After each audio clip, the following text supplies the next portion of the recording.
Okay, hi everyone. Thank you so much for clicking this video. So welcome to our IELTS preparation series, and this is the first video of our IELTS preparation. Dan di video kali ini kita akan bahas beberapa hal, termasuk apa itu IELTS in general, bagaimana skor dilakukan, strukturnya, dan juga kesalahan-kesalahan umum yang seringkali test takers lakukan saat tes IELTS. Oke, langsung saja. Tapi sebelum itu, let me introduce myself. My name is Setia Walia. You can call me Miss Seti or just my name. That's all right. And I'll be your tutor and accompany you to talk about IELTS preparation. Okay, let's start. So yeah, we're gonna talk about what is IELTS actually. And as you know, IELTS is actually an abbreviation. It stands for International English Language Testing System.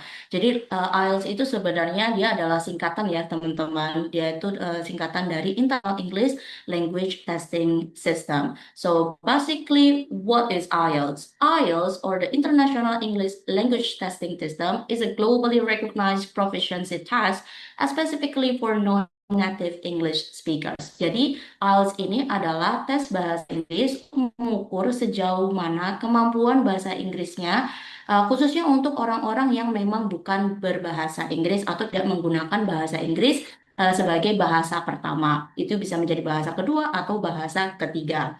Dan biasanya IELTS Certificate atau sertifikat tes ini digunakan untuk beberapa tujuan, termasuk ketika teman-teman mau lanjut ke higher education degree atau ke perguruan yang lebih tinggi, misalnya untuk S2 atau S3 di negara-negara yang basicnya memang menggunakan bahasa Inggris seperti UK, Australia, Kanada, and the list goes on. Dan juga digunakan untuk professional purpose. Misalnya teman-teman ingin menggunakan sertifikat ini untuk bekerja di negara-negara yang sudah disebutkan tadi. Dan sebenarnya dia tuh tidak termasuk ke negara-negara itu saja. Banyak juga negara-negara non-English speaking country yang juga menggunakan IELTS untuk mengukur bahasa Inggrisnya teman-teman yang memang bukan native English speaker. Nah, ada dua jenis IELTS certificate. Yang pertama itu ada IELTS academic dan yang kedua itu ada IELTS general training. Nah, apa yang membuat mereka berbeda? Lebih ke tujuannya. Digunakan untuk apa sertifikat tersebut? Jadi untuk IELTS academic itu digunakan untuk university degrees. Jadi kalau teman-teman mau daftar ke jenjang yang lebih tinggi dalam pendidikan atau professional registration seperti medical or nursing fields. Nah, berbeda dengan academic, general training itu lebih digunakan untuk secondary education, work experience, or migration to English speaking countries. Jadi kalau misal teman-teman mau kerja atau mau pindah negara ke English speaking country, sertifikat IELTS yang digunakan itu biasanya pakai yang general training dan bukan yang academic. Sekilas tentang overview for the IELTS test structure. Jadi untuk tes ini dia itu terdiri dari 4 tes ya. Yang pertama itu ada listening, reading, writing, and the last one is speaking. Nah, untuk speaking sendiri itu biasanya itu bisa di akhir atau bisa di awal, tergantung teman-teman ngambil jadwalnya. Kalau semisal teman-teman ngambil jadwal di pagi hari dan juga uh, tes lainnya itu setelah siang itu bisa, tapi kalau misal teman-teman ngambil listening, reading, sama writing itu di pagi hari, itu biasanya itu speakingnya itu setelah siang biasanya ya, dan itu tergantung organisasi atau lembaga yang mengadakan IELTS itu sendiri. Gitu. Oke, apakah selalu dia itu urut listening, reading, writing? Yes. Untuk LRW itu selalu urut ya. Pasti listening dulu, listening selama 30 menit dan selama 30 menit itu akan ada 40 pertanyaan yang teman-teman harus kerjakan di bagian listening, and it will be continue to the reading section which will be about 60 minutes, sekitar 1 jam, dan di sini teman-teman akan mengerjakan 40 question juga dari 3 passage atau 3 bacaan gitu. Nanti setelah 60 menit berlalu, dilanjutkan lagi 60 menit terakhir untuk writing atau menulis. Dan dalam writing ini akan ada 2 tugas yang teman-teman harus kerjakan. Writing task 1 and writing task 2. And we're gonna talk about it after this one in detail. So before we check, especially for the each section in detail, so we need to know about how are IELTS scores calculated. Gimana sih caranya ngitung skor IELTS itu dan apa artinya tentang skor yang didapatkan? Oke, jadi untuk scoring IELTS itu nilainya itu bukan dari 1 sampai 100 ya teman-teman. Jadi nilainya itu dari 0 sampai 9. Jadi maksimal itu nilai IELTS adalah 9. Dia bisa ada komanya, misalnya kayak 5,5, 6,5, itu juga memungkinkan terjadi. Nah, eh, tiap tujuan, misalnya kayak kalau misal teman-teman mau lanjut ke perguruan tinggi, itu biasanya batasnya atau standarnya itu berbeda-beda setiap universitas atau lembaga. Pun juga untuk tujuan bekerja atau bermigrasi ke negara lain gitu. Tapi rata-rata itu di sekitar 6 sama 7 ya, sekitar 5 sampai 7 ya. Paling sedikit itu biasanya itu 5,5 mungkin masih ada, tapi rata-rata itu sekitar 6, 6,5 atau sampai 7 ke atas. Seperti itu. Because as you can see that the band 6 is actually described as a competent user, has generally effective command of the language despite some inaccuracies, inappropriations, and misunderstanding. Can use and understand fairly complex language, particularly in familiar situation. So band 6 is actually very moderate, and yeah, you need to make sure that what kind of scores that you need to have based on your purpose. Jadi teman-teman lihat lagi di lembaganya yang mengadakan entah itu admission, entah itu scholarship, atau persyaratan atau requirements-nya berapa skor IELTS yang teman-teman harus punya gitu. Oke, the next one. So now we're gonna start to talk about each section in detail. And first of all, we're gonna talk about IELTS listening. Just like I mentioned before, in IELTS listening, you will be having the 4 different parts where you will have 40 questions in total. Okay, and you get 1 mark for one correct answer. Jadi satu tips juga ini early tips for the listening band scores. Teman-teman akan punya 40 soal dan 1 marks atau satu nilai untuk satu soal yang benar. Jadi tidak ada sistem minus ya di IELTS. Jadi kalau misal teman-teman salah, ya berarti teman-teman tidak dapat nilai. Tapi kalau misal teman dapat soal yang benar, berarti teman-teman dapat satu nilai. Dapat dapat nilai maksudnya gitu ya. Oke, jadi jangan pernah meninggalkan blank answer ya gitu. Karena kalaupun salah itu kita nggak dapat minus. The total correct answer will determine your row score from which your band score will be determined. Jadi nanti setiap skor yang teman-teman dapatkan itu adalah row skornya teman-teman. Misalnya nih, teman-teman ini dapat 30 soal benar dari 40 soal di IELTS. Maka untuk angka di 30 berarti IELTS listening band skornya teman-teman adalah 7. Seperti itu. Jadi memang sudah ditentukan dari raw score-nya berapa conversion dari raw score ke IELTS listening band score-nya. Teman-teman juga bisa lihat di sini dan kira-kira bisa nge-setting schedule atau nge-setting goals berapa yang harus teman-teman dapatkan untuk mendapatkan band score yang teman-teman pengen gitu. It's very important to try to answer every question as a blind answer will get no marks, just like I mentioned before. That's for the IELTS listening band score. Then going to the next one, which is about the IELTS reading band score. Kalau tadi listening, sekarang kita coba bahas reading. Tadi sudah disebutkan ya, kalau reading itu juga punya 40 soal, sama seperti IELTS listening. Dan sama juga, a correct answer is awarded 1 mark. Jadi jangan pernah meninggalkan satu soal tanpa jawaban ya, karena memang tidak ada sistem minus. Scores of out of 40 are converted to the IELTS 9 band scale. Scores are reported in whole and half bands. Oke, sama kayak tadi juga. Akan tetapi biasanya untuk reading, kalau IELTS listening, untuk 2 jenis sertifikat itu sama. Jadi yang IELTS academic dan juga IELTS general training itu soal listeningnya itu sama. Akan tetapi untuk reading biasanya mereka dibedakan gitu ya. Maka dari itu skornya juga dihitung agak berbeda gitu. Kalau misal teman-teman ngambil yang academic grading, jadi lihatlah skor conversion yang untuk IELTS academic reading ya. Contohnya teman-teman dapat nilai 30 atau mungkin 31, 32 sama ya, dapat 7. Mungkin kelihatannya sama ya, IELTS reading band score sama listening score, tapi ada beberapa yang sedikit perbedaan di situ. Gitu. The academic reading text may contain text which feature more difficult vocabulary or greater complexity of style. Berbeda dengan listening, karena memang judulnya juga listening, reading itu tentang bacaan. Dan teman-teman akan dihadirkan 3 bacaan yang berbeda, yang mana semakin tinggi atau semakin banyak bacaannya akan semakin sulit. Gitu. Dan di sini akan ada kemungkinan there will be more difficult vocabulary, kosakata yang lebih susah, dan juga gaya kompleksitas yang lebih susah juga. Seperti itu. Oke, next one, talking about the IELTS writing band score. Tadi kita udah ngomongin listening, reading, and of course the next one is about writing. That this is the I told you before that there will be 2 different talks when you have your IELTS writing. Okay, first one is writing talks 1 and the second one is IELTS writing talks 2. Jadi di writing atau menulis itu ada 2 tugas yang teman-teman harus kerjakan. Yang talks 1 atau talks 2. Apa yang membuat mereka berbeda?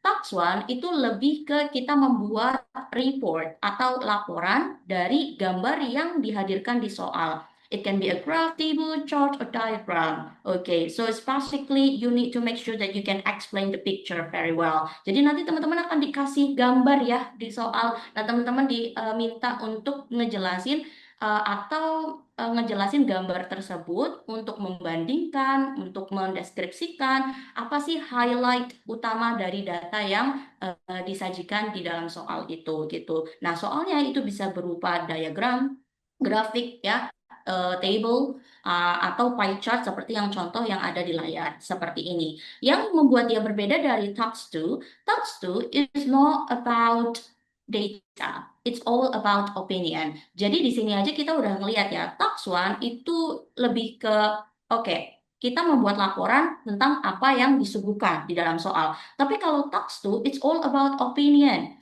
You will be presented with a point of view, argument, or problem. The topic can range from the environment, immigration, culture, and everything. Jadi talks to itu lebih ke nanti akan ada soal, oke, yang meminta teman-teman untuk menghadirkan opininya teman-teman. Nah, di sini opininya itu bisa berupa argumen, bisa berupa problem, bisa berupa solution. Oke, do you agree or disagree? Something like that. Oke, jadi dan tax 1 and tax 2 itu pasti berbeda ya jumlah katanya. Kalau tax 1 itu minimal teman-teman harus menulis minimal 150 kata, sedangkan untuk tax 2 it's more than that, it's 250 words. Kalau tax 2 itu 250 kata. Okay, cool. That's what the difference between tax 1 and tax 2 in IELTS writing. Alright, cool. And of course, the last one is the IELTS speaking band skills or the IELTS speaking, sorry. Jadi untuk IELTS speaking sendiri, di speaking itu adalah bagian dari IELTS test yang mana dia itu yang paling sebentar atau yang paling intinya yang paling sebentar dibandingkan tes-tes yang lainnya. Because you just need like from 11 to 14 minutes, maybe 15 minutes in total, but I guess 20 minutes is too long. So yeah, I guess it's about 15 minutes. And it will be conducted by a trained native speakers. Jadi di sini teman-teman akan diminta untuk melakukan interview with the native speakers. Jadi akan ada interview sama orang yang berbahasa Inggris asli, yaitu entah itu dari UK, New Zealand, we never know, but of course it's definitely a native speakers. Oke, jadi di interview ini kita ngapain? Jadi di interview ini akan ada 3 bagian ya yang teman-teman harus lalui. Ada part 1, part 2, and part 3. Jadi di part 1 itu akan ngomongin tentang general question like your family, maybe your hobby, something like that. Where in part 2, nah nanti kalau sudah nyampe di part kedua, the candidate will be given a task card with prompts on a particular topic. Teman-teman akan dikasih kartu ya yang berisikan soal dan akan dikasih waktu untuk 1 menit untuk prepare dan berpikir jawabannya. Setelah 1 menit, 2 menit akan diberikan untuk menjawab soal tersebut. Then on the last part, which we'll call it as a part 3, a discussion of more abstract issue which are thematically linked to the topic in part 2. Jadi yang part ketiga ini adalah lanjutan dari part 2. Untuk sistemnya itu masih sama, question and answer like in part 1, tapi topiknya biasanya itu akan mirip-mirip sama topik yang dikasih di part kedua. And it's more like about discussion. And we're gonna talk about this in very detail after this video, right? Okay. And talking about the band scores, sama ya kayak yang lainnya juga. Jadi dia dihitung dari 0 sampai 9. Okay, again, we're gonna talk about this in detail in the next video. Right, so if you can see from this band descriptors, you can see that each band has the very distinctive features. Oke, jadi untuk speaking sendiri apa sih yang dinilai? Ya, yang dinilai adalah 4 ya, fluency, coherence, vocabulary, grammar, and the last one is a pronunciation. Alright, cool. Nah, untuk menghitung semua skornya ini otomatis karena kita punya 4 skor ya atau 4 assessment, jadi di setiap assessment itu nilainya berapa, nanti akan dijumlahkan semuanya, we sum it all, and we divide it by 4. Nah, nanti dibagi 4 ya, kalau sudah digabungkan semuanya. Dan that is your final score basically. Jadi skornya itu bisa bulat dan juga bisa koma-koma ya, kayak 6,5 atau 7,5 itu memungkinkan gitu. And this is the example of the IELTS certificates that you would like to get. Okay, and at the end, maybe you can get it like around a week after the test. Yeah, usually you will have like a digital, not digital. Jadi biasanya teman-teman itu akan dikasih tahu, kan ada akunnya ya, itu ya teman-teman bisa lihat di akun tersebut. Biasanya nilainya itu lebih cepat di akun tersebut. Nah, untuk sertifikatnya biasanya nanti menyusul gitu. Tapi yang pasti untuk visual representation for the certificate is just like this. There will be your picture, there will be your names, your ID, right? And of course, your score that for each assessment and your final score or overall band scores. And of course, there will be a CEFR level karena IELTS itu menggunakan CEFR ya, level CEFR dari pre-A1 sampai C2 level. Okay, cool. And if you want to know about how to score, or maybe you just want to know how to score your IELTS for preparation, teman-teman juga bisa ke website ini ya, di IDP IELTS, okay? We call it as IELTS Band Score Calculator. Oke, misalnya teman-teman coba listening 6, reading 6, misalnya writing 7, misal speaking 6 gitu ya, kira-kira overallnya berapa, kayak gitu. Karena ada beberapa lembaga yang memang mereka itu apa namanya hanya memperdulikan overall band score, tapi juga ada beberapa yang apa sih namanya each score-nya itu harus berapa seperti itu. Oke, thank you. So now we're gonna talk about the common mistakes made by test takers. Ada beberapa kesalahan umum yang kadang test takers ini lakukan, entah itu ketika preparation atau ketika real task, right? Okay. The first of all, of course, not understanding the question format. Many participants start doing practice question without first understanding the type of question. Ini adalah kesalahan yang paling umum terjadi ketika kita tidak terlalu mengetahui format tesnya itu seperti apa gitu. Itu akan mendapatkan kebingungan untuk test takers itu sendiri. Right. For the second common mistake is actually ineffective time management. Jadi adalah pengaturan waktu yang sangat tidak efektif. Contohnya, spending too much time on one reading question and not having enough time to check the answer. Misalnya kalau misalnya teman-teman itu terlalu fokus akan satu soal sehingga tidak mengindahkan soal-soal yang lainnya. Nah, ini juga bisa terjadi di preparation juga. Ketika kita tidak bisa membagi waktu apa yang harus kita dahulukan dan prioritaskan ketika mempersiapkan soal-soal IELTS. Okay. And the next one is that answer that are too short in the speaking section. Ini adalah penyakit lama di test speaking section ketika participants or test takers mempunyai respon yang sangat sedikit atau terlalu pendek without giving further explanation, tanpa memberikan penjelasan yang lebih panjang. Okay, that's a common mistake in speaking. Vocabulary that is too simple because IELTS is actually English academic. Jadi kalau IELTS itu kalau misal teman-teman mau dapat higher score, using academic vocabulary is a must. Okay, this often happens in the writing and speaking section. So it is very highly recommended if you can master the advanced vocabulary. And the last one is that lack of practice under task condition. Jadi ini lebih ke preparation sebelumnya ya, sebelum hari H. Many participants study the theory, but rarely practice with the same time limit as the real task. Jadi banyak latihan sebelum hari H itu sangat diuntungkan atau sangat dibutuhkan gitu. Semakin banyak latihan yang teman-teman kerjakan, maka akan semakin mudah ketika teman-teman mengerjakan soal di di hari H-nya itu. Seperti itu, teman-teman. So basically this is a common mistake that made by IELTS participants. Alright. Okay. Right. So thank you so much. So I guess that is everything that I need to say about what is IELTS and how it can be scored, the structure, and the common mistake that my participant do on the test day or on the IELTS preparation. It is highly recommended for you to stay tuned and watch for the another video. Jadi stay tune ya teman-teman karena selain di video kali ini di IELTS preparation series ini akan ada banyak video yang bisa teman-teman tonton untuk ngomongin IELTS preparation gitu. Nah, kalau semisal teman-teman ingin tahu berapa skor yang teman-teman punya saat ini based on IELTS test, oke. Teman-teman juga bisa mendaftar di Studentia untuk mengambil mocking test dan juga mengetahui seberapa jauh atau berapa skor IELTS yang teman-teman punya saat ini. Linknya ada di deskripsi ya, jadi teman-teman bisa kunjungi link tersebut dan bisa langsung tes. Dan setelah itu akan diberikan feedback juga dari tutor-tutor dari Studentia. So thank you so much, I guess. Thank you so much for your attention. We'll go for the next video. So bye-bye.